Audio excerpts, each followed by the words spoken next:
Hey everybody, welcome to Spill the Novelty, where three gworlies shout into the void about our latest book hot takes and obsessions. I'm Abby. I'm Maddie. And I'm Kaylee. And this week we're spilling the tea about Heartstopper, Volume 1, a popular graphic novel by Alice Oseman. If you haven't gotten the chance to read it yet, and even if you're obsessed with the show's cast, like me, but that's a whole other thing, here's the tea. All right, so let's get into it. Heartstopper begins with a scene between our main character, Charlie, and his initial love interest, Ben, and they're kissing in the library. Soon after, Charlie gets a new assigned seat in class, and we meet Nick Nelson. Nick is on the rugby team, he's popular, and Charlie finds him quite handsome. So Nick and Charlie kick up a quick friendship and start to spend time together, with Nick convincing Charlie to join the rugby team with him and showing him the ropes for that. This book is basically a long string of tiny, cute moments between Nick and Charlie with a few bigger events along the way. And one of the big moments is when Charlie breaks it off with Ben, feeling like Ben was just using him since Ben has a girlfriend in public and kind of, has to kind of like hide Charlie. And then Charlie, around this time, Charlie's crush on Nick continues to increase. And Ben isn't taking the rejection well and eventually confronts Charlie in the hallway. Ben forces himself on Charlie, and Nick stumbles on the scene and steps in to defend Charlie. We stand. We do. And then the next big event is pretty much when Nick invites Charlie to go to the birthday party of Henry, who is another popular rugby player in the school. Charlie decides to go, and Henry is basically just like really gross and homophobic to him for essentially no reason. And he's also trying to set Nick up with a girl that Nick used to have a crush on named Tara. And Charlie and Nick end up upstairs alone, with Nick trying to comfort Charlie, and they begin talking about feelings and whether or not Nick likes Tara. And then they kiss, but then one of Nick's friends, I think Sai, calls Nick outside, and Nick has this moment where he's like in the doorway and he's like deciding whether or not to leave Charlie, and he does decide to leave Charlie in the room alone, and then the book ends. And that's what we get for book one. So yeah. I'm curious, what did y'all think about Charlie, our little angsty boy? So sweet. I really just, he's the cutest. I love the mix of kind of this really more shy character, but one that also has this kind of confidence to him. You get to see that a lot in his passion for music, and I think there's some really sweet kind of scenes with that. But he's really cute, but I think there's a lot more going on beyond just like how he's perceived by other characters, which is obviously like a huge theme in this book, and I'm sure for the rest of the volumes as well. But I'm hoping to read the next volumes soon, and I'm really excited to see how his character develops. Yeah, I thought it was cute, like how shy he was, and then I found it interesting that he actually turned out to be like a quote-unquote popular kid in school, and he played rugby, because typically shy main characters are like pretty stereotypical nerdy kids. Mm-hmm. So I did like that. I thought it made him a little bit more interesting. Mm-hmm.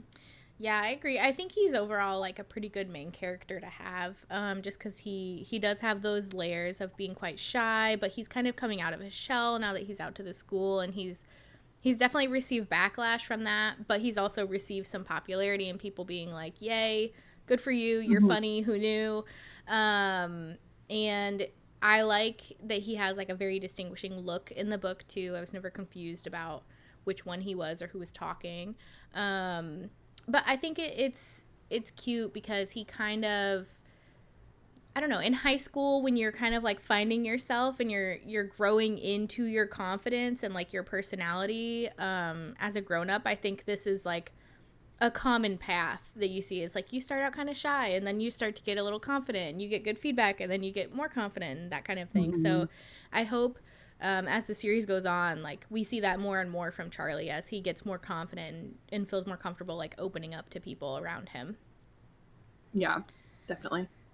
Which also And brings then us what? to Yeah, of course, to Nick. Uh, I think the Nick's a really fun character. I like that. Similar to Charlie, he's kind of inverting some of these kind of ideas that we have of a jock, the same way that Charlie's kind of inverting these ideas that we have of this more kind of shy, potentially nerdy or quote unquote like less popular kid. And I like that some of their dynamic is that even though Nick goes on to teach Charlie about rugby and like really encourage him to get involved with that, he can also has these really like kind of sweet moments, and I think Charlie kind of messes with him, and they kind of both will kind of be kind of playful with each other. But yeah, I think Nick's a sweetie. That's my thought. Mm-hmm.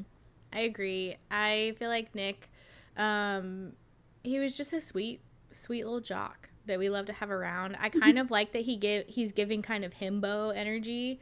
I don't know. There's a whole lot going on up there, I should say. But I love that for him. Like He's sweet. he's just a simple little guy. He just likes his friends to be his friends, and he wants everyone to get along.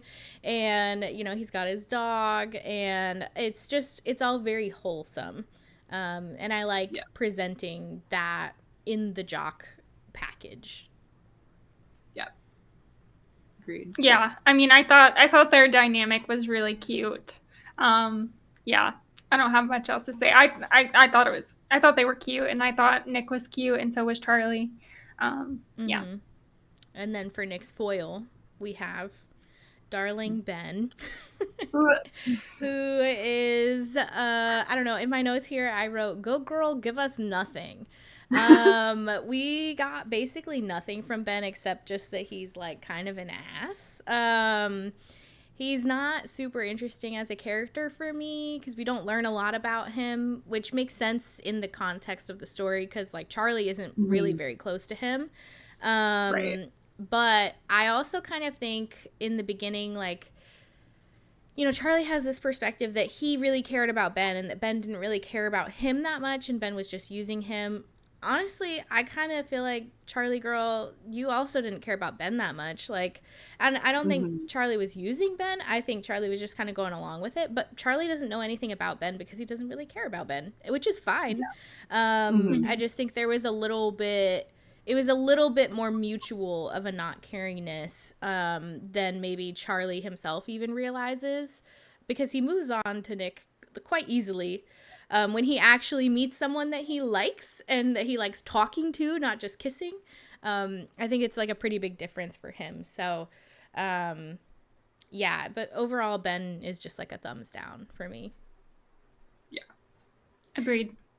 Yeah. And I think too that kind of getting back to that, it makes sense that we don't get a whole lot from Ben. Kind of like what you said, like, yeah, Charlie isn't super interested in him either. And I think the other part of that too is that I think it's okay that at least in, again, volume 1, I'm not sure if how this continues in the rest of the series. But I think, Ben's main purpose in this book is to show Charlie's growth, right? Where, particularly for a YA story like this, where, yeah, when you're a teenager and you're just starting to have your first relationships or crushes or whatever the case may be with other people. And I'm sure particularly for a character like Charlie, who is out in this book, but only recently, like, he's learning how to navigate relationships and what he expects from other relationships and what he's willing to tolerate and what he's not willing to tolerate and like what a good relationship even means. And it's not just attention, right? Like,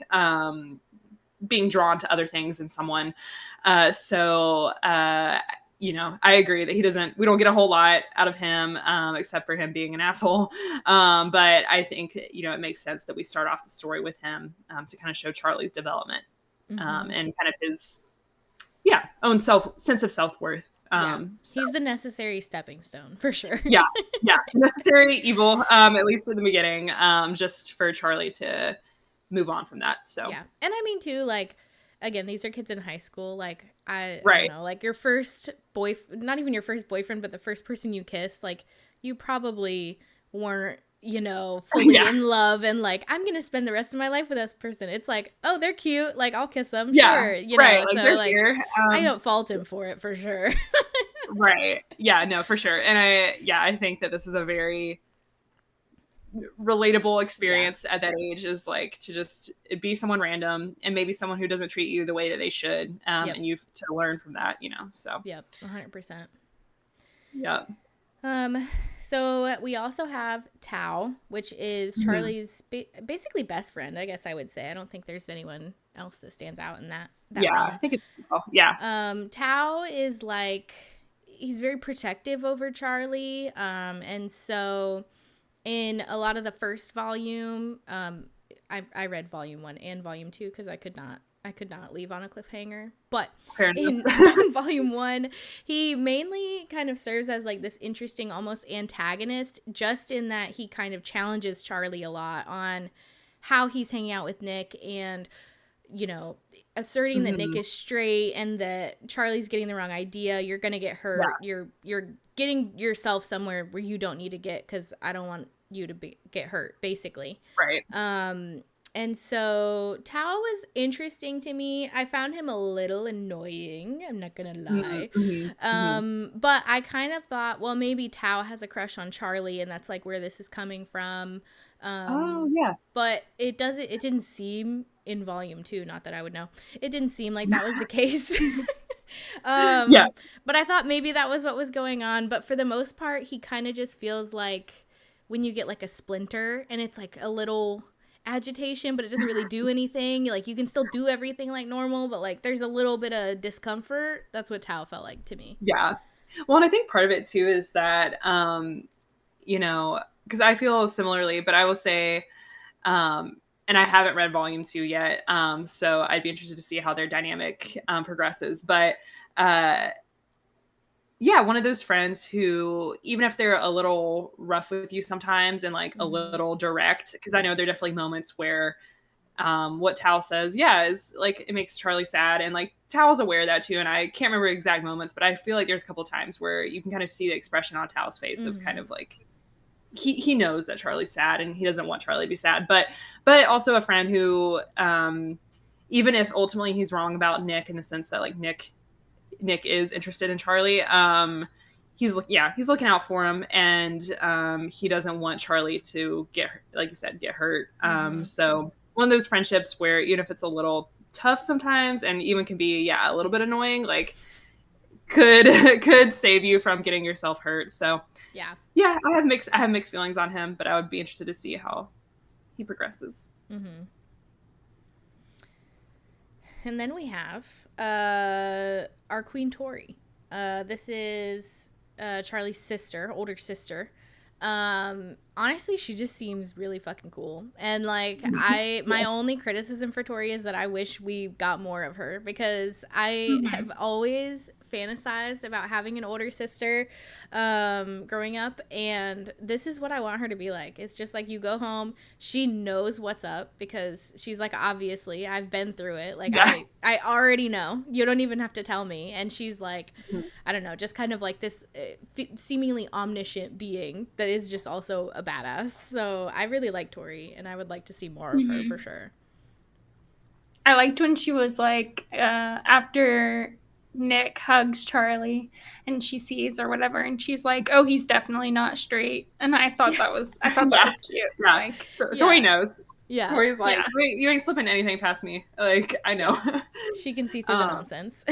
She can see through it. And I, not to like metagame here a little bit, but I was looking at the character like wiki a little bit, just to refresh my memory on some different things. And I did see something about, like, I guess maybe it's a thing among fans of the series to kind of joke about how like Tori will just like, Tori loves to show up at these random moments, and like, I don't know if that's a thing. Again, I haven't read all of it, but it sounds like it might be.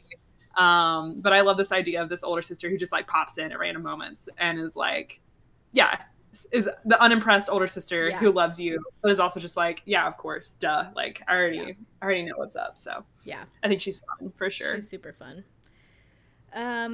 Also, I think just as far as like the actual setting that all of this takes place in, I think for me, I just really loved that it was an actually average high school. I don't know if like my high school was just super tame it was a pretty small school, but like there's so many shows and stuff out there now, like Euphoria, where it's like, whoa, that is not my high school experience.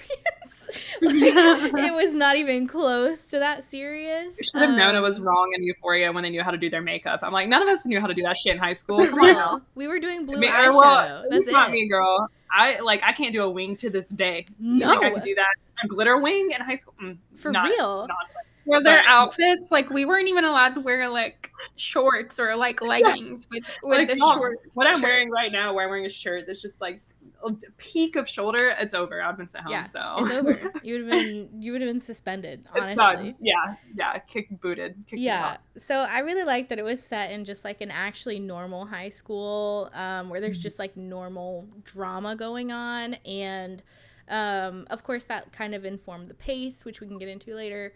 But I don't know. I just liked that it's just a story about some kids, man. Just some actual kids, just confused as fuck and trying to figure out who they are and what they like and like how to act like a normal human. And I thought that was really cute. Yeah, agreed. And I also just love like, again, it's a very kind of just cozy read, or at least for me, it was a very cozy read. At least this first one, and even stuff like the rugby after school or whatever. I mean, it's just very nostalgic. Not for the rugby. I did not play rugby. I'm not cool enough to play rugby. Get my ass beat 100%. But but yeah, like the vibe of very chill day, like you said, Madison. Like someone saying something, and that is your whole day. Is just like this one comment. And everything else is just you go to class, you go to your after school activities, you go home, you play some video games, you go to sleep. Like, it was realistic, but in a very nostalgic and I think kind of like well done way. So, yeah. So, what about the pacing? Sorry, no, you're good. Go ahead. How did you guys feel about the pacing of the book? I think I would say as a whole, it was a little slow just for like where I'm at in my life now. However, I can appreciate that, like we're saying, it was very true to the high school experience. When I was in high school, it literally was like if my crush said one thing to me that was like he handed me a piece of paper, like that was my whole day. Like I would inform all my best friends. I would text them all and be like, oh my god, this is like proof that he loves me, whatever. So I think it's very true to at least the state of mind that I was in as a high schooler, which might have been psycho. But I respect that it gave a lot of space to those very, very small moments that make up your youth, because everything is huge to you and everything is like the first time that has happened to you. I just wish maybe there was a little bit more movement or a little bit more, I guess, character development. It doesn't even necessarily have to be action, but just a little bit more cog turning in general to keep me interested throughout all of the like very little moments that are strung together. Yeah, no, agreed. And I think that's a good way of putting it, because I know for us as being big like fantasy readers and also fans of things like sci-fi, I think stuff like that.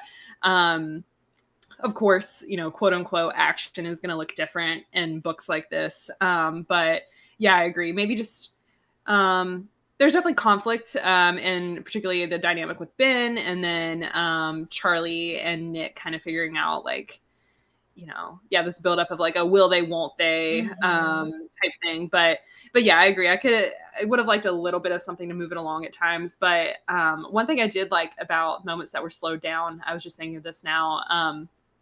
I do think it's really sweet that like, I can't recall a specific scene at the moment, but I know there's times where like, very similarly, if you have a crush at that age and they do one little thing, right, where like maybe they give you a hug, or they like, I think there's a part where I think is it Nick that gets a haircut and Charlie kind of like touches it or something. Like, there's like one I part think where one of Charlie gets the haircut and or Nick is it is the other like, way it around? looks cute. Okay, and Nick Yeah. does it. Yeah, and he kind of like says it's cute, and I think Yeah. kind of like Brooke is a part of it, and like you can just, I want to say, if I'm recalling correctly, like you can see in the drawing of the illustration, like his cheeks are kind of warming up, and like these like moments, these little blocks, like the illustrations kind of just highlight like that emotion. Even something so small like takes up this time, so I do think that kind of slowdown is cute. Yeah, I agree. Well, I mean, like that kind of thing, girl, that gives me a reason to live for like the next 6 months. I'll hold on to yeah, that kind of moment. Like in high school, true. I was serious about it. Oh Like, yeah, whew, like a look, holding the one door open for sentence. me. We're Oh married. yeah, you opened the door for me. I'm like, okay, that, that's all I needed. That's That's it. That's the all. confirmation I needed. Thank you. Yeah, exactly. Yeah. So I did think that it was slow, and sometimes it made sense. Sometimes I wish there would have been a little bit more. So I agree. Yeah. So on that topic, or something a little bit different, I'm curious. We haven't, or I think for all of us, like we have some experience, maybe reading graphic novels, or whether it's something like manga too, or if it's something different.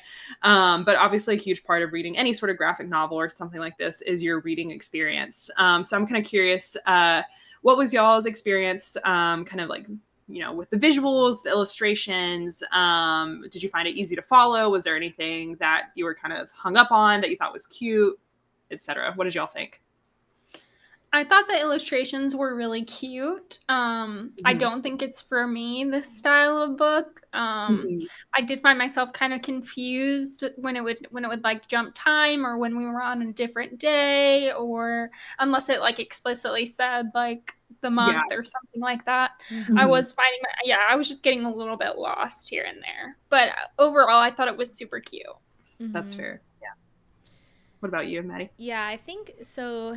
I used to read a lot of manga back in my day, in my weeaboo time as a high schooler. And so the time wasn't as confusing for me, because that's also just how manga is. Like, it's almost like things naturally come to a conclusion and you just like are assumed to know that you're like moving on to the next thing. But I can definitely see how that would be confusing for someone who it was their first time like experiencing that format.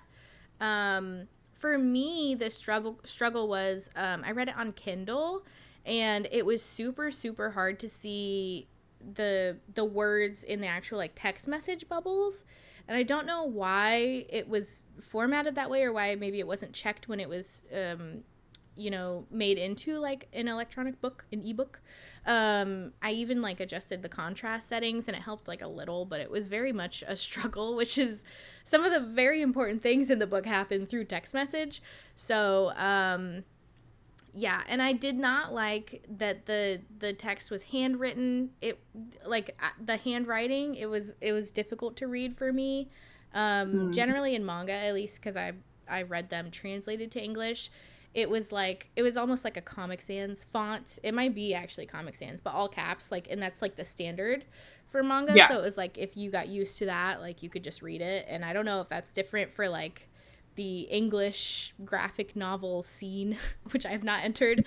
But yeah, it was a bit difficult for me, in general, to read and get through.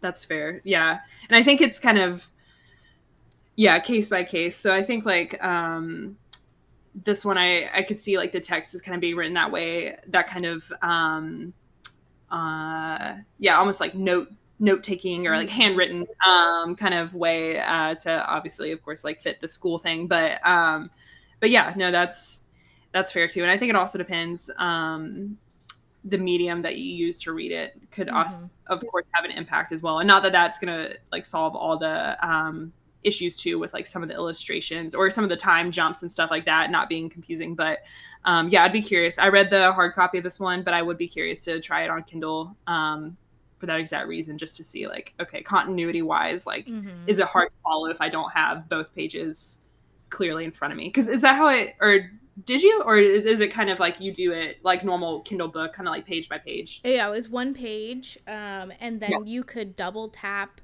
like a panel, like a particular part of it, and it would it would make it bigger, and so you could go Okay. through it panel by panel if you wanted.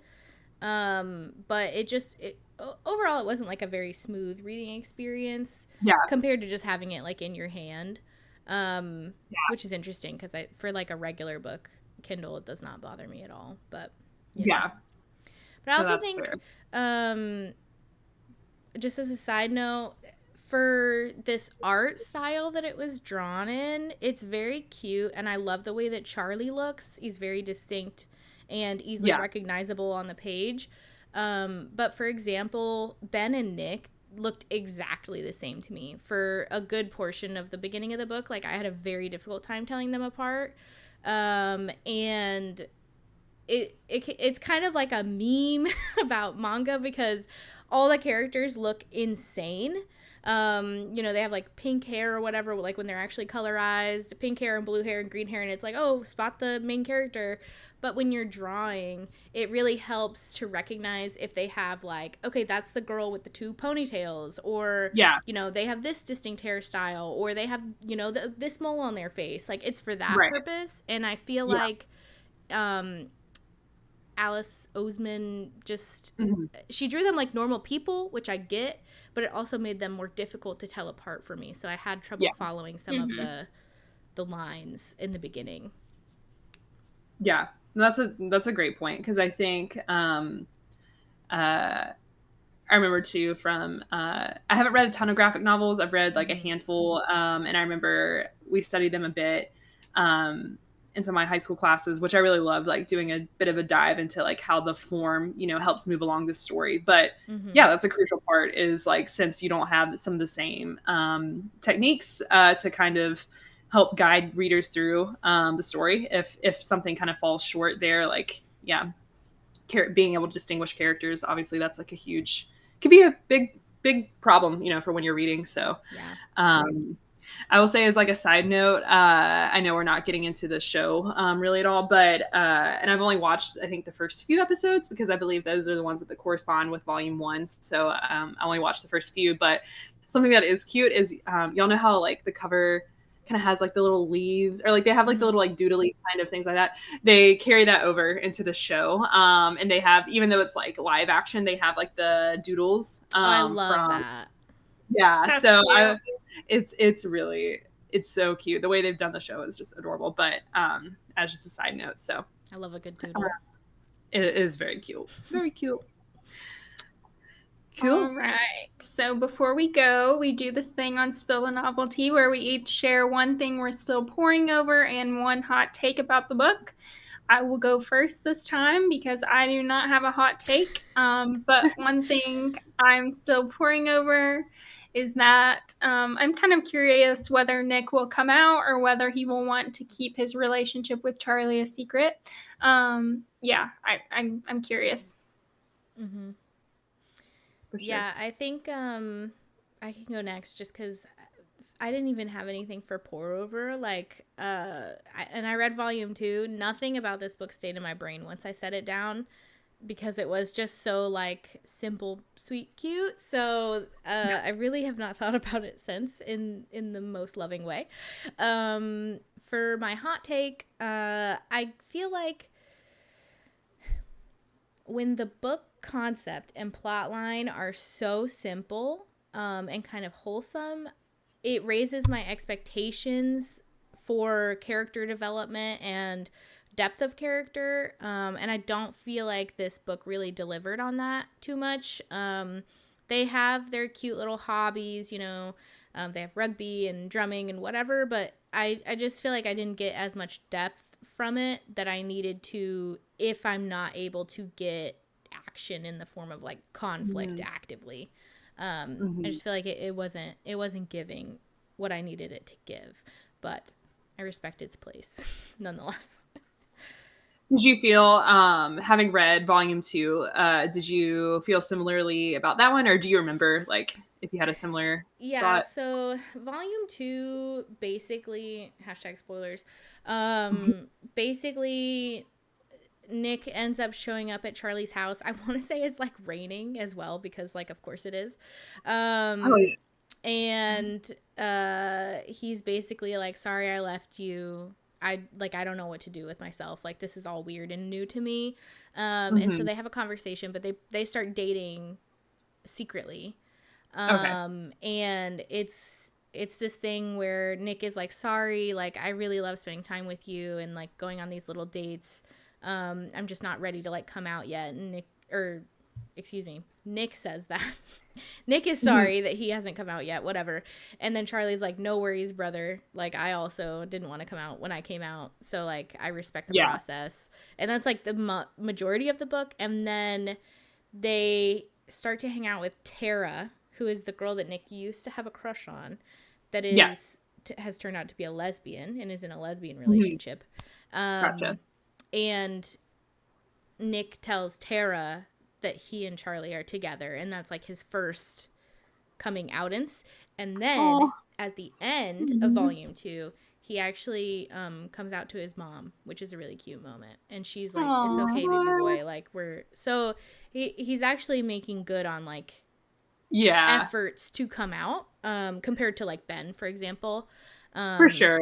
And like, yeah, and I know that that experience is so unique, yeah, yeah. for everyone's. But that, yeah, okay. This sounds like kind of what my suspicions were for this book too. Mm-hmm. Is that some of that slow pacing and stuff? A, just because it's cozy and it's just kind of more the vibe, but like B, it's really setting up that foundation for the characters to kind of explore a lot of that Yeah. for the rest of the series. And So. I do want to say too, I want to give space for a lot of queer media.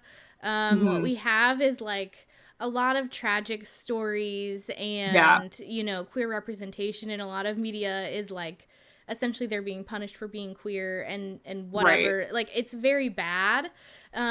So there's a lot of respect that I give to this just for being kind of like unapologetically sweet and wholesome, and Yes. like it is what it Yeah. is.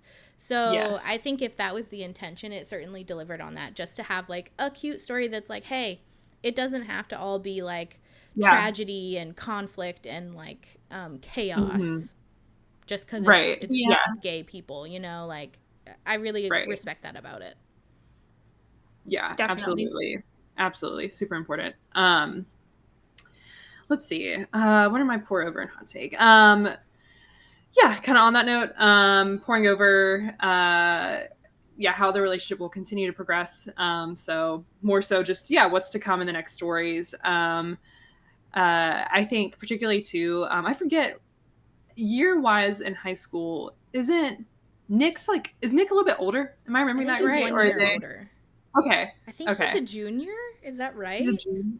Yeah, I think Charlie's a sophomore. Yeah. Okay, that sounds right. Because I was thinking they have a just like a year difference. And I know that, of course, so many things come into play.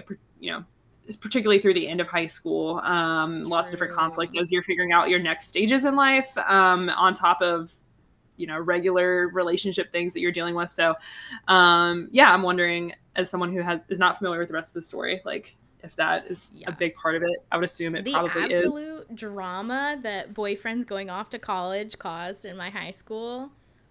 Woo! Dude. It Mm-mm, was a big mm-mm. moment. So I hope this Yeah, series does that. That's interesting. I didn't think about that. yeah, navigating relationships in high school already, but particularly that Mm-hmm. senior year, is so tough. Yep. Like trying to align where your next steps are going. Like, oh man. So, yeah, that's just hard.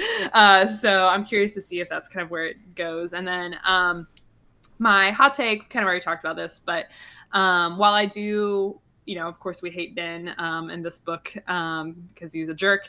I do think that his inclusion in the story is necessary for us to see Charlie's development, and it's obvious too that I think Ben's going through quite a lot, and that doesn't excuse his behavior. But just like I'm interested to see like if he continues to be a character throughout this book or this series. But yeah, my hot take is that even though we do hate him at least in this story, Mm-hmm. it makes sense, you know, why he's here to kind of show Charlie's development and kind of sense of self worth. So Yeah. that's my hot take. Slay. Sweet. Yeah. That's it. Last but not least, what are y'all's ratings? Go ahead, Maddie. What you got? Yeah, we can start at the low point. We'll build up. Yeah. So for me, I rated this a 3 of 5. I just, I just don't think this was for me. I don't think it was written for me either, which is totally fine. But yeah, it didn't slap. It was very cute. It's very wholesome. But for me, like a 3 is like, I enjoyed the ride, but I'm never going to think about it again, is what a 3 is for me. So that was this. Mm-hmm. And then my favorite part, is the most action-filled part in the entire book, probably, is when Nick defended Charlie from Ben. I was totally shocked that Ben, was doing what he was doing in the book because it was so wholesome and sweet beforehand. So I did not expect it to go like as far as it did. But we stand Nick coming to defend Charlie, and the fact that he was going after Charlie anyway because he thought Charlie was like upset is just like cute because he's such a little golden retriever. He's just like, oh no, my friend's sad, I gonna go, and then he turns into like a jock and you're like, yeah, let's go. That was the most exciting part for me for sure. Let's see, I gave this one a 4 out of 5. I really enjoyed it, but yeah, with the understanding of like, this isn't, I'm not a big graphic novel reader, even though I have read them in the past, and I normally am more of a like fantasy sci-fi girly, so this is different pace from what I'm normally used to, but it was a really sweet, cozy read. I actually read this when I had a day off from work, and I had used that as a like reading day. So I started my morning with this. Like I woke up, had my little coffee, and I just sat in bed and I just read this, and it was just That's like, cute. the vibes were immaculate. It was like raining outside. It was just like a nice little cozy read. So, but my favorite part, there's a scene where I think Charlie's going over to Nick's house for, I think it's a little like snow day, and it's just so cute. Again, just the cutesy stuff. They're playing video games together, kind of playing out in the snow. I'm forgetting the name of Nick's dog, but it's funny. I remember whatever it is, it's funny. He has like a cute little name for her. Yeah. I'm gonna look it up after this. I think there's like, they talk about something about the dog's name, but anyway, I just thought it was a really cute scene, and just fun. It's the kind of day you dream about having with your crush. It's like such a cute, perfect day.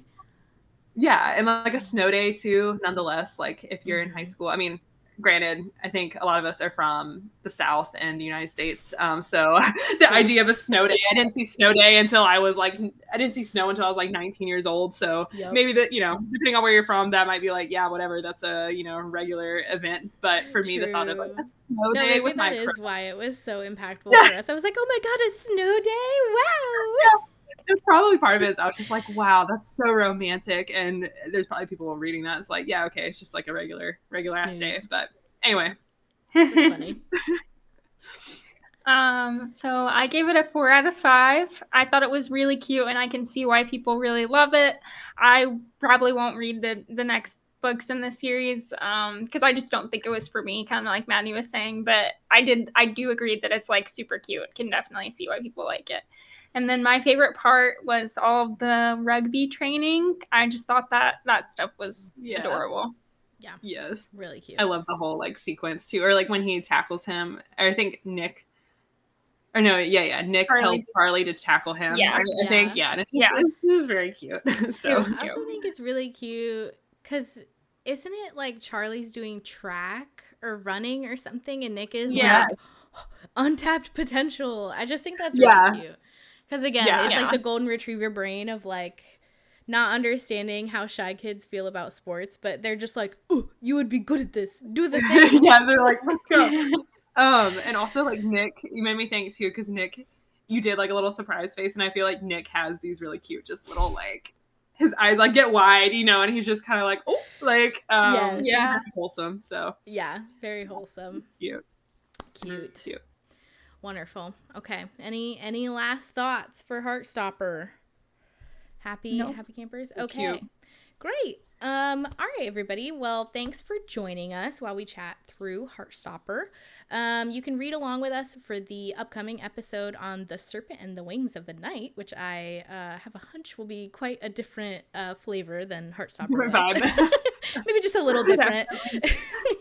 A little. You can stay up to date with the latest on Instagram or TikTok by following us at Spill the Novelty. And while you're there, please let us know, what are you poring over while reading Heartstopper, and what is your hot take? We can't wait to hear it. See you next week. Bye.